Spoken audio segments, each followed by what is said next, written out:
Good morning, everyone. I'm Vince Lanci. This is the GoldFix Market Rundown at 7:24 in the AM. We're going to talk about, I think, silver today, right? Yeah, why not? It's up a buck 34. It's up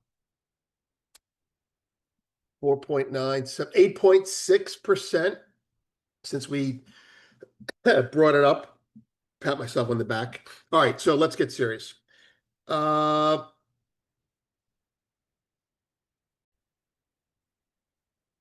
there's the homepage.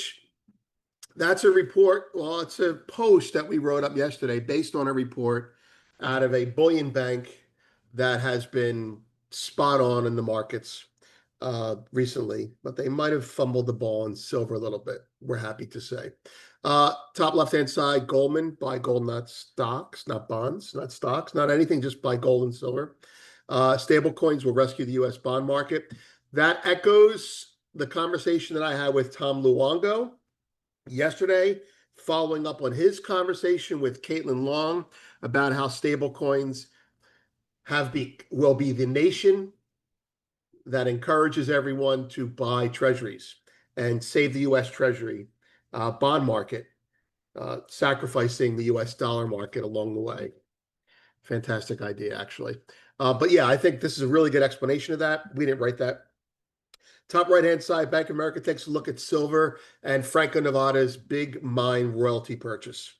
Uh, that's some analysis by them. Lower right-hand side, interesting analysis. Japan's view on the U.S.-China war risk. So looking at it from through their lens. I mean, let's face it, Japan has the most to lose based on how we interact with China in that part of the world. So they are in a little bit of a double bind situation there. But it's a very thought-provoking analysis, and Mavs wrote that uh, after doing some research of his own. All right, so here we go. Today's title is the main event, right?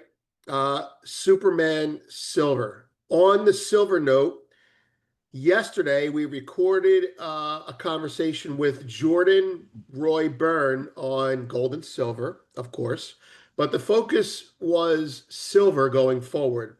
And we both concluded that silver is in a situation very similar to where gold was. It's like 14 or 16 months ago, I forget. But gold had ended a quarter on its highs, close to all-time highs or something like that. And we both looked at each other. Technically, he was like, "Oh, this is really good for X, Y, and Z reasons," and I was like, "Well, this is really good from macro discretionary reasons." And so that turned out to be just wildly accurate. Um, Now, although we're not predicting, he says, "Well, look at this," and we pull up a quarterly chart, and the quarterly chart uh, looks phenomenal, right? And then he basically says, look, if we settle above 35 on the quarterly chart, it will be the second highest quarterly close ever. And immediately I went, oh shit, then they're going to buy it. Anyway, so the video is not even out yet. Okay, so there you go. Uh, we're setting the markets. No, we're not setting the markets. We're just skating to where we think the puck will be.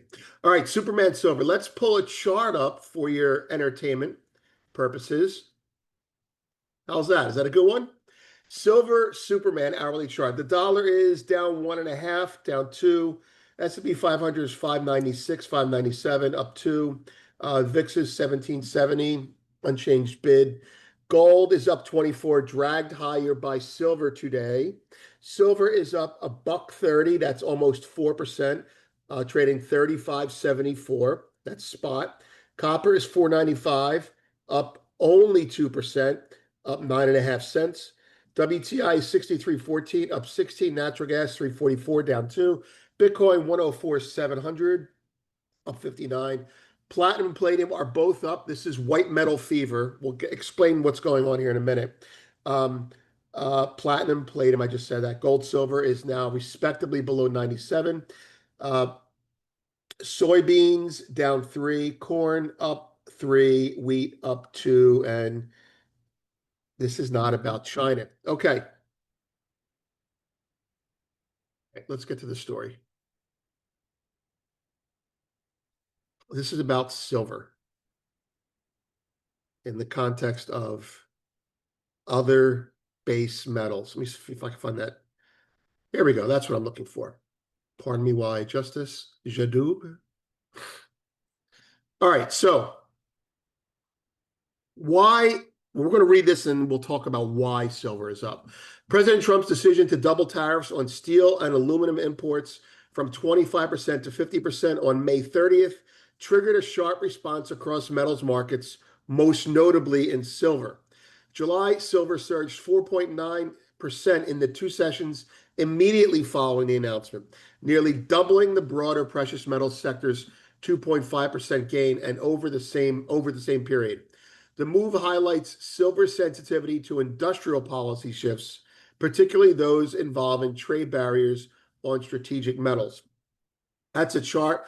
Partly, there's the post that we put out on it. Bank trader, silver outshines on tariff shock. Now, that chart there is a slope of the silver that went into the COMEX vaults. Continuing with the story, COMEX silver inventories on that note have built significantly since January when the U.S. repatriation boom began. Despite much talk of the metal moving back to London since then, inventories sit at record highs in the U.S. Perhaps it is some preparation for tariff reinstatement and that was not in vain after all. So in the nutshell, what's going on here is leading up to the tariff implementation in what Liberation Day, I think we called it, in April 4th, silver was bought, copper was bought, everything that was metallic that was used industrially in the U.S. was being loaded up. I mentioned this the other day, a conversation with Josh Fair at Scottsdale. He mentioned that, companies like GE, companies that use silver in electronics extensively were saying, well, shit, if silver is going to go up in price, we'll buy it and get it over with because it's not going to go bad, right? It's not like food. And so they did that. And when the tariffs were unimplemented, or whatever you want to call them, put on pause, you had a big hangover. You had people that bought silver on speculation because they thought this would happen. They were wrong. They had to sell. You had people that leased silver at 7-8% that all of a sudden couldn't sell it at higher prices on their lease. And so they had to unwind their leases. And so silver started trickling back to London. And everyone was like, oh, this is the end of the silver. It's going to go back to London. No, it's not. Because the tariffs are an event. Well, they're a process, right? It's like the gold thing. They're a process, right? Trump's not going to change his mind. I mean, there's going to be the genie's out of the bottle on most stuff, right? Whether there's a tariff or not, there's going to be restraints of trade on these metals. Now, the Superman, to the Superman analogy, one of the most interesting things about Superman to me was that when Batman figured out they had to neutralize him, the government put him in a jail with a red sun. And he never gets out. Silver's kind of like Superman. He never gets out. He's in jail. He's under government control. He's used by the government as a weapon. They let him out to kill people, and then they put him back in. I don't know. It's a paradox, but silver is like the Superman metal. Okay, so enough about that. That's the whole story. Silver is up strong. I have been telling people about this since last 2 weeks in May. I started getting pointed about it on our chat. If you're wondering, is it going to infinity? It could. It could. I don't think it will, but it could. But above 35, I'll stick by this. Above 35, 40 should not be a problem at the end of June, right? Should not be, right? With regards to the trade that I put on, and one of the few trades that I discussed because it was so clean and easy to explain. My signal is done, meaning from here on in, it's a crapshoot if it goes up or down according to my systems. Fortunately, it can go up or down 5, 10, 20%. This is, what happens? We're into the fundamental, like the initial impulse that I described. That happens. We're out of the gate. And so now there's bigger forces at play. Is there real buying that has to be done for the tariffs? Yes. Are there people who don't want it to go up because they're overly short silver against being long gold? Yes. Who's going to blink first? I don't know, but that's it. So I'm taking off over half of my position today and putting a stop in on the rest, just so you know that. That doesn't apply to miners. Those of you who are in the miners, more so than me, understand. Well, maybe you don't understand, but let me just echo what you believe. I'm describing a silver trade. Miners are in play now. Miners are outperforming gold, outperforming silver. And, the US normal investor, they're going to put some into ETFs, but they're going to put some into miners too, because miners add value. Silver's a rock. It's a piece of metal, right? And while it's important and key, you can't add value to silver. I mean, you add value to silver, and that's how you get paid. So these companies are going to be adding value because they're using operating leverage, they're using financial leverage, et cetera, et cetera, et cetera. And that's it. Okay, so miners are the new tech stock. Next, this week, we already put out the coming war with China through Japan's eyes. We put that out. These other three posts here, America at the Crossroads, Stagflation, or 1990 Goldilocks. Again, that's on the HeartNet post that we did last 2 weeks ago. The post-COVID world and how everything changed. That's a lecture that I did, an end of the COMEX era, gold repricing and the rise of physical markets.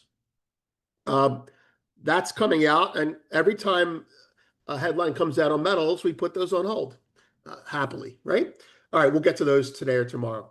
Related posts, we just threw all the silver posts that we put up there over the last week or so. Silver on the edge. Bank of America says silver to $40 in 2025.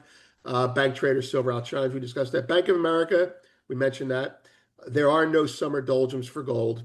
All the way down to the very bottom there, May 25th is the first time we said, hey, silver's on our radar, and if X happens, then Y should happen.